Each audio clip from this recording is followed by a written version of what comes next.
అగజానన పద్మార్కం గజానన మహర్నిశం అనేకదం తం భక్తానామేకదంతముపాస్మహే. నారాయణం నమస్కృత్య నరం చైవ నరోత్తమం దేవీం సరస్వతీం వ్యాసం తతో జయముదీరయేత్. స్వస్త్యస్తు సదాం సన్మంగళాని సంతు.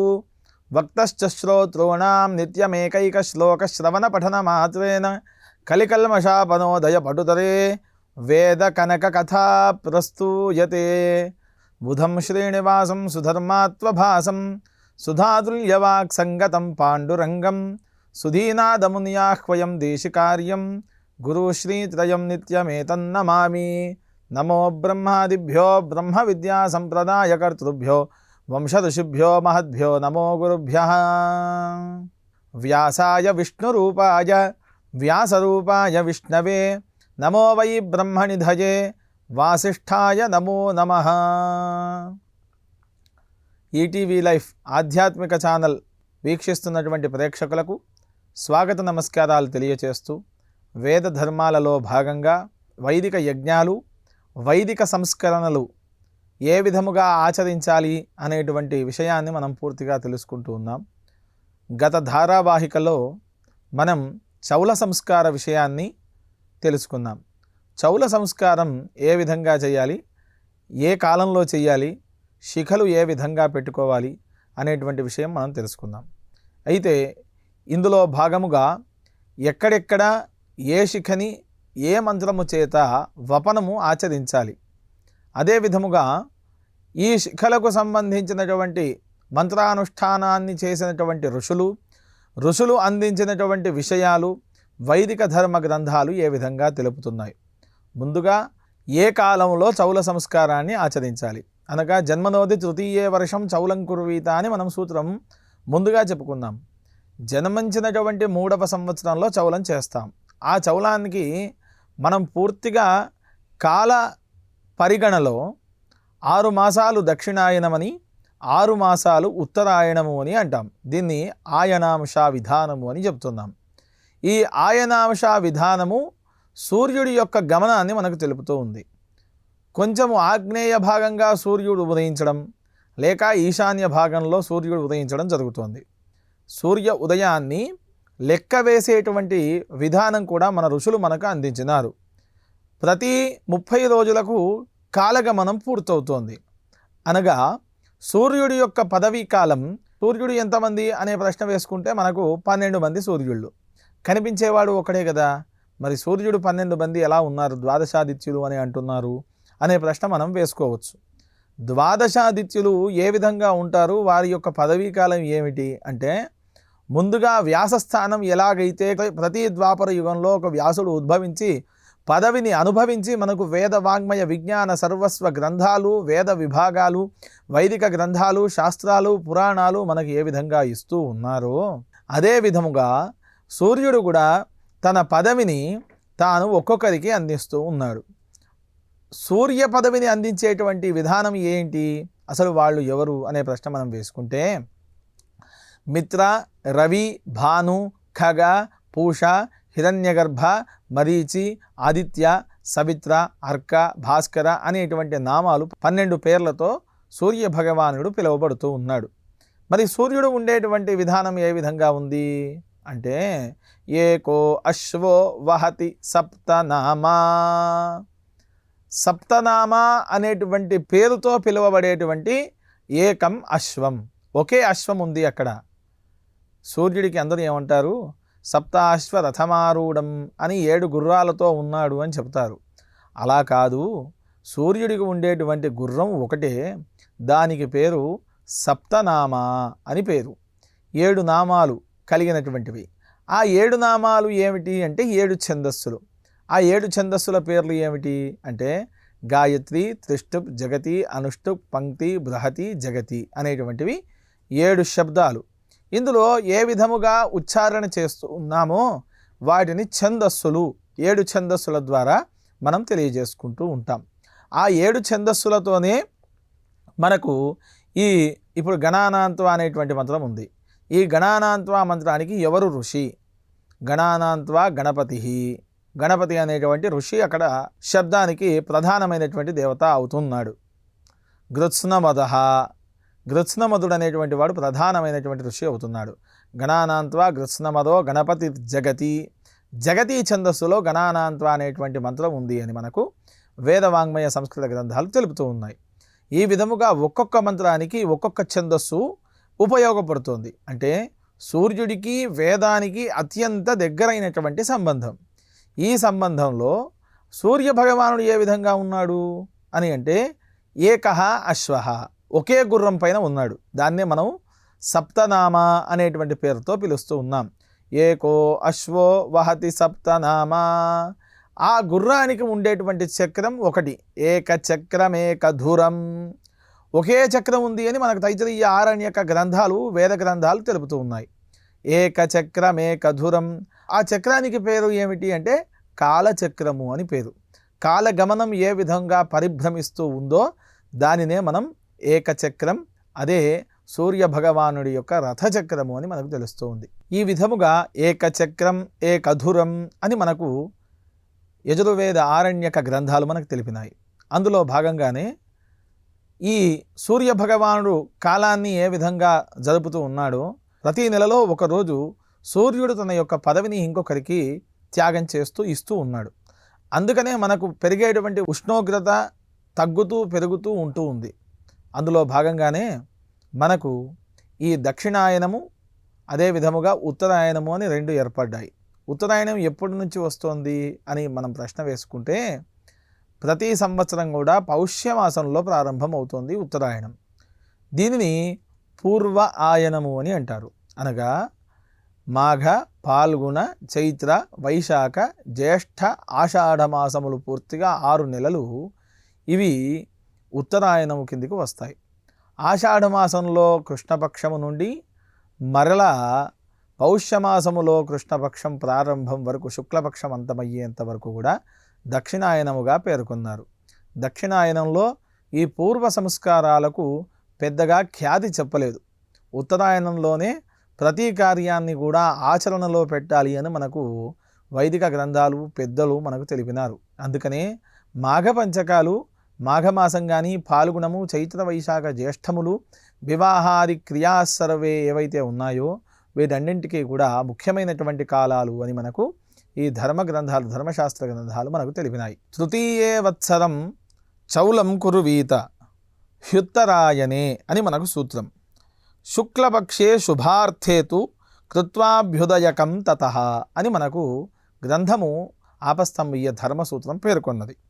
అనగా 3వ సంవత్సరం చౌలం చెయ్యాలి, అందులో ఉత్తరాయణంలో ఆచరించాలి, అందులోనూ చంద్రవృద్ధిలో చేయాలి. చంద్రవృద్ధి అనగా శుక్లపక్షము అని అర్థం. ఈ శుక్లపక్షము కృష్ణపక్షం కూడా 2 విధాలుగా ఏర్పడినది. మనకు మామూలుగా ఇక్కడి నుండి చంద్రమండలం పైన ప్రయోగాత్మకంగా పంపించినటువంటి పరికరాలన్నీ మనకి ఏం తెలుపుతున్నాయి అంటే 14 రోజులు చంద్రమండలం పైన సూర్యోదయం ఉంది, మనకు సూర్యుడు కనిపిస్తున్నాడు అని అంటున్నాం. మనకు 14 రోజులైతే చంద్రమండలంలో 1 రోజు, అనగా శుక్లపక్షం అంతా కూడా చంద్రమండలం పైన పూర్తిగా మనకు వెలుతురు కనబడుతోంది. కృష్ణపక్షంలో ఇక్కడ మనకు చంద్రుడు క్షీణిస్తున్నాడు అంటే అక్కడ రాత్రి కాలము అని మనం అర్థం చేసుకోవాలి. వేదము ఈ సిద్ధాంత లక్షణం అంతా కూడా ముందుగానే పేర్కొన్నది. మనం ఇన్ని పరిశోధనలు చేస్తున్నా వేదంలో ఈ భాగాలన్నీ మనకు ఉన్నాయి అనేటువంటి విషయాలు మనకు ధర్మశాస్త్ర గ్రంథాలు, వేద పురాణ ఇతిహాసములన్నీ పేర్కొన్నాయి అని మనకు వేదసారము ద్వారా మనకు తెలుస్తూ ఉంది.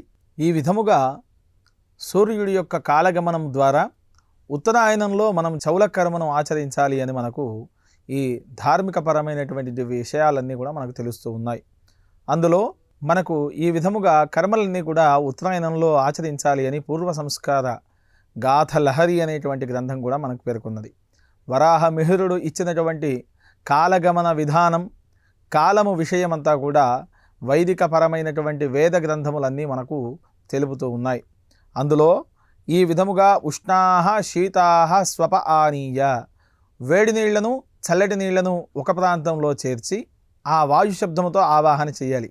అది ఏమి మంత్రం అంటే ఆనో నియుద్భిషతినీభిరధ్వరం సహస్రిణీభిరుపయాహి యజ్ఞం వాయో అస్మిన్ హవిషిమాదయస్వ యూయం పాత స్వస్తిభిः సదా నః అనేటువంటి వాయు శబ్దం, వాయుదేవతాకమైనటువంటి ఈ మంత్రము చేత ఈ ఉష్ణ ఉదకాన్ని శీతోదకాన్ని మిళితం చేయాలి. మిళితం చేసిన తర్వాత 3 దర్భలను తీసుకోవాలి.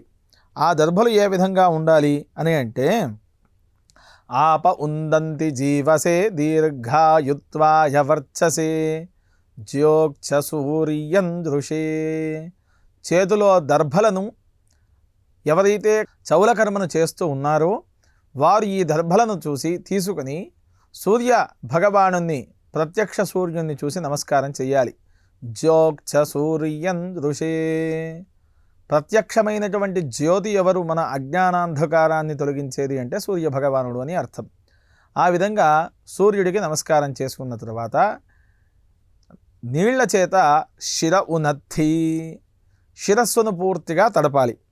ఎక్కడెక్కడ తడపాలి, ఏ విధంగా తడపాలి, ఏ మంత్రముతో తడపాలి అని అంటే ఈ విధముగా చెబుతూ ఉన్నారు. ఏనావపత్సవితాక్షిరేణ సోమస్య రాజ్ఞో వరుణస్య విద్వాన్ తేన బ్రహ్మానోవపతేదమస్యాయుష్మాన్ జరదశ్చర్యథా సదయం. 3 దర్భలను అవధానముగా గ్రహించి ఏనావపత్ అనేటువంటి మంత్రము చేత పుణ్యాహకర్తలైనటువంటి పవనకారులైనటువంటి ద్విజుల్లారా, సవిత అనేటువంటి క్షురముని, అంటే సవితాదేవతాకమైనటువంటి క్షురము అనగా కత్తెర అని అర్థం. ఆ కత్తిని ఆవాహన చేసి సోమరాజు యొక్క, వరుణుని యొక్క శిరస్సు వపనము చేస్తూ ఉన్నారో, ఏ విధముగా పావనము జరుగుతూ ఉన్నదో ఆ విధముగా దృశ్యమైనటువంటి క్షురాన్ని కూడా ఈ విధముగా మీరు కర్మకు తోడ్పడాల్సినటువంటి ఆవశ్యకత ఉన్నది అనేటువంటి మంత్రం అర్థం ఈ విధంగా చెబుతోంది. వరుణస్య విద్వాన్ ఆపో వై సర్వా దేవతాః.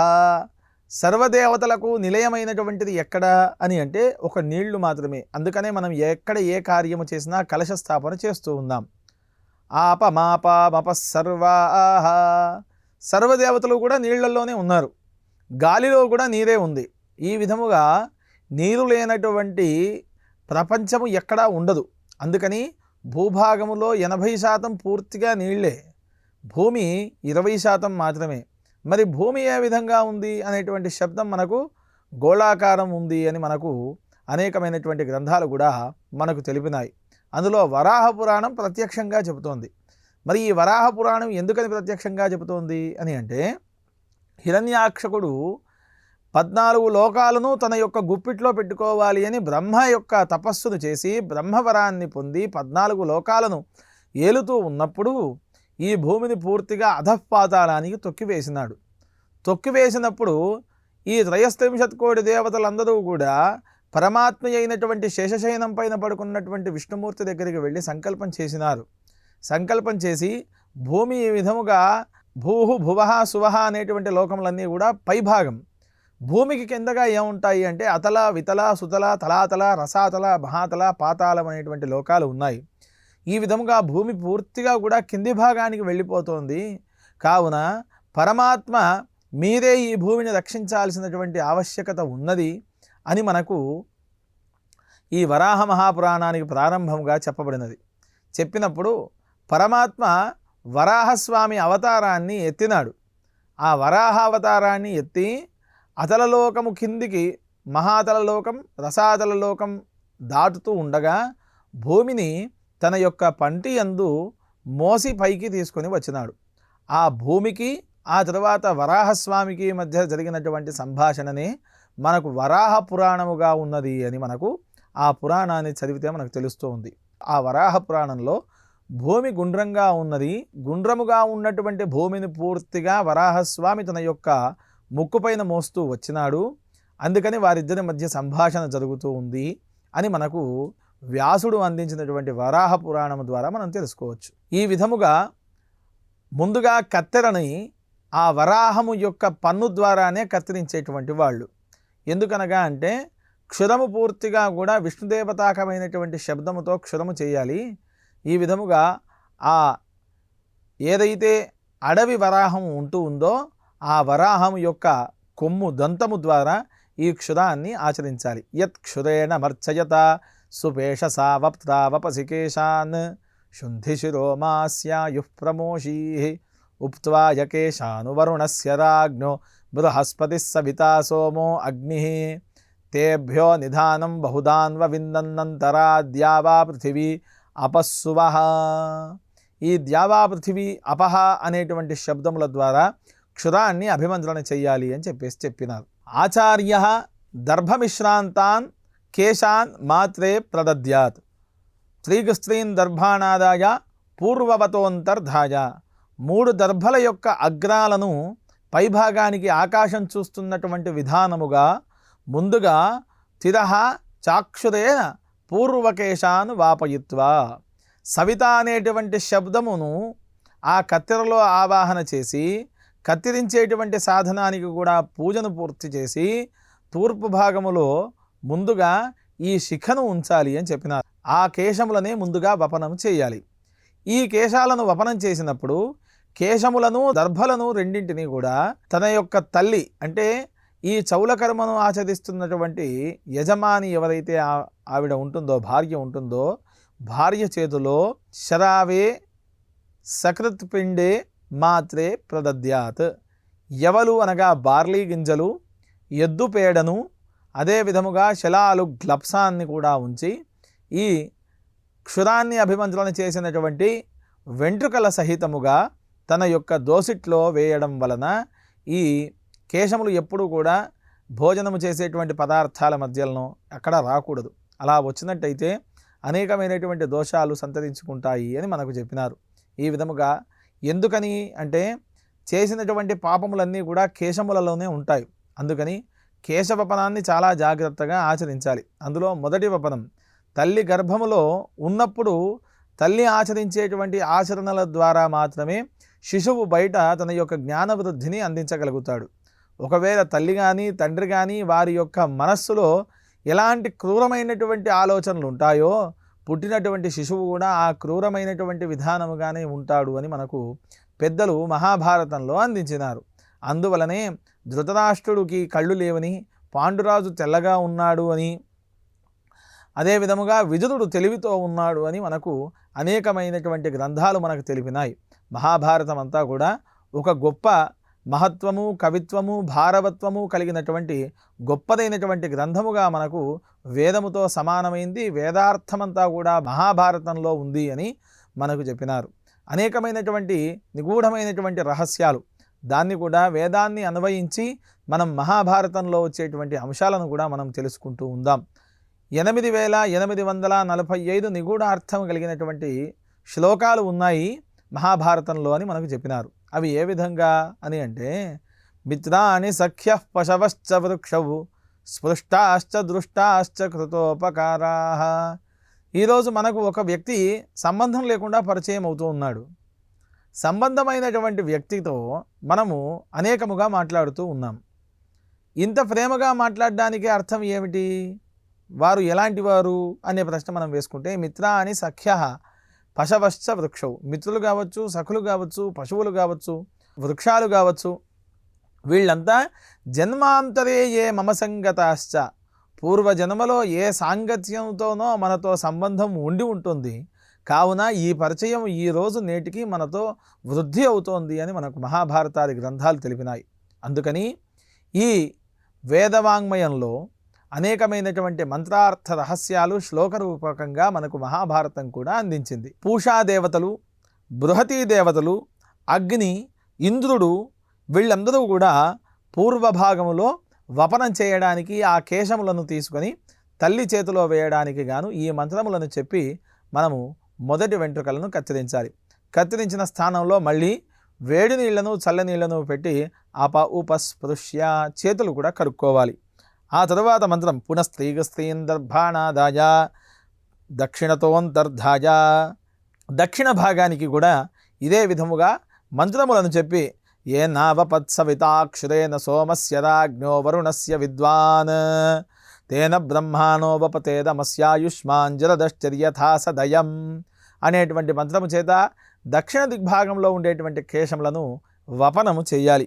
ఆ తర్వాత పశ్చిమ భాగం తిరశ్చాక్షురేణ పశ్చిమ కేశాన్ వాపయిత్వా ఉపస్పృశ్య దర్భమిశ్రాంతాన్ కేశాన్ మాత్రే ప్రదాయా ఏన భూయశ్చరాత్యయం జోక్చ పశ్యాతి సూర్యం తేనాస్యాయుషేవ పశౌ శ్లోక్యాయ స్వస్తయే అనేటువంటి మంత్రము చేత పశ్చిమ దిగ్భాగంలో ఇక్కడ సూర్యదేవతాకమైనటువంటి శబ్దముతో ఈ పశ్చిమ కేశములను వపనము చేయాలి అని మనకు చెప్పినారు.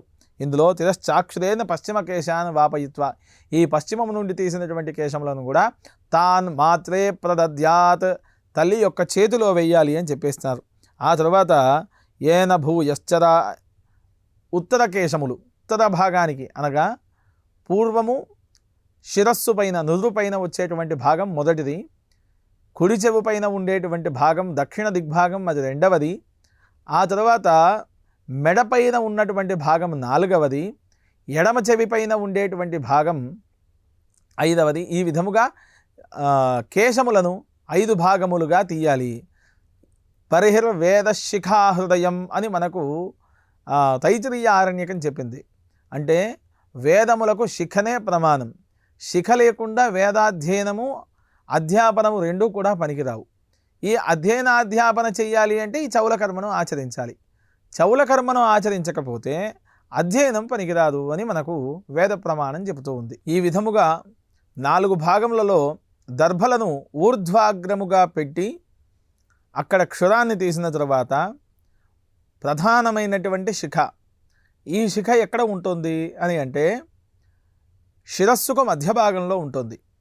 దీనిని ఏన పూషా బృహస్పతే రగ్నేరింద్రస్య జాయుషేవపతు తేన తేవపామ్యసా వాయుషా వర్చసా యథా జ్యోక్సుమన అసాహ అనేటువంటి శబ్దము చేత 4 శిఖలను ఏర్పాటు చేసిన తర్వాత 5వ శిఖను పెట్టి ఔదుంబర వృక్ష మూలంలో ఈ ఏవైతే మనం ఇక్కడి వరకు కత్తిరించినామో ఆ శిఖల కత్తిరించగా మిగిలినటువంటి ఆ వెంట్రుకలను పూర్తిగా చెట్టు మొదట్లో వేయాలి అని మనకు ఈ ధర్మశాస్త్రాకమైనటువంటి గ్రంథములు తెలిపినాయి. చేసినటువంటి పాపములు పూర్తిగా కేశముల్లో ఉంటాయి. అందుకని కేశవపనం పక్షే క్షౌరం త్రిభిస్నానం పంచభిర్దంతధావనం, ప్రతి పక్షానికి 15 రోజులకు ఒకసారి ఖచ్చితంగా క్షౌరం ఆచరించాలి. త్రిభిస్నానం రోజుకు 3 సార్లు స్నానం చేయాలి. పంచభిర్దంతధావనం ఆమ్రపున్నాగ బిల్వానాం అపామార్గ శిరీషయో భక్షయేత్ ప్రాతరుత్థాయ వాగ్యతో దంతధావనం. ఇప్పుడంటే మనకు ఆధునిక కాలంలో అనేకమైనటువంటి పేస్టులు వచ్చినాయి ముఖం కడుక్కోవడానికి, దంతధావనం చేయడానికి. ఈ విధముగా ఔషధాకమైనటువంటి పుల్లల చేత పళ్ళు తోముకోవాలి అని కూడా మనకు వైదికపరమైనటువంటి వేదార్థ గ్రంథములన్నీ కూడా మనకు తెలిపినాయి. చౌల కర్మ ఈ విధముగా క్షురవపనం అయిన తర్వాత అబ్బాయికి ఇంద్రుని యొక్క ఆజ్ఞ చేత అక్కడ ఉండేటువంటి శిశువుకి చెవులు కుట్టించడం అనేటువంటి కర్మను కూడా మనకు పెద్దలు ఏర్పాటు చేసినారు. చెవులను కుట్టించడం వలన అంటే పోగులను ధరించడం వలన మేధాజననం జరుగుతోంది అని మనకు తెలుస్తూ ఉంది. ఈ విధముగా చౌల కర్మను ఆచరించడం ద్వారా ఇప్పుడు పూర్తిగా మనం, ఎందుకంటే ఈ వైదిక కర్మలను విస్మరిస్తూ ఉన్నాం, కొంతమంది తెలుసుకొని చేస్తూ ఉన్నారు. ఈ విధముగా 3 సంవత్సరములకు చౌల కర్మను ఆచరించి ఏ విధముగానైతే వైదిక జీవనాన్ని ఆచరణలో పెట్టుకోవాలి అనేటువంటి విషయాలు పూర్తిగా మనకు వేదార్థముగా వైదిక గ్రంథములన్నీ కూడా తెలుపుతూ ఉన్నాయి. ఈ కర్మలను అదే విధముగా వచ్చేటువంటి ధారావాహికలో మనం ఉపనయనము గురించి, ఆ తర్వాత వివాహము, స్నాతక వ్రతములు, వేద వ్రతములు, వాటి యొక్క మంత్రముల యొక్క అర్థములు, మనము పరమాత్మ మనకు వేదాన్ని అందించి వేదార్థాలను ఏ విధంగా ఇస్తున్నాడో మనం తెలుసుకుంటూ ఉన్నాం. ఈ విధముగా మీరు ప్రతి ధారావాహికను కూడా చూస్తూ 10 మందికి ఈ వేదసారాన్ని వీక్షించేటువంటి అవకాశాన్ని కల్పిస్తూ మీరు వేదములో ఉండేటువంటి అర్థాన్ని తెలుసుకుంటూ వేద జీవనాన్ని మీరు కొనసాగించాలి అని మనసా వాచా కర్మణ కోరుకుంటూ ఈ కార్యక్రమాన్ని సమాప్తం చేస్తున్నాం. స్వస్తి ప్రజాభ్య పరిపాలయంతాం న్యాయేన మార్గేణ మహిం మహిషాః గోబ్రాహ్మణేభ్య శుభమస్తు నిత్యం. లోకాః సమస్తాః సుఖినో భవంతు.